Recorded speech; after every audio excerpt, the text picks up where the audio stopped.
Salut, sunt Alex și reprezint site-ul einvitațiinuntă.info. După cum bine știți, am organizat un concurs pe pagina noastră de Facebook, având ca premiu 100 de plicuri de bani pentru nuntă în valoare de 170 de lei.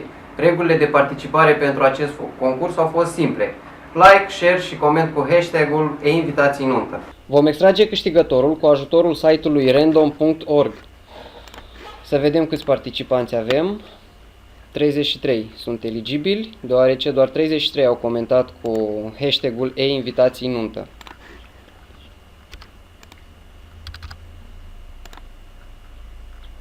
Numărul câștigător este 7.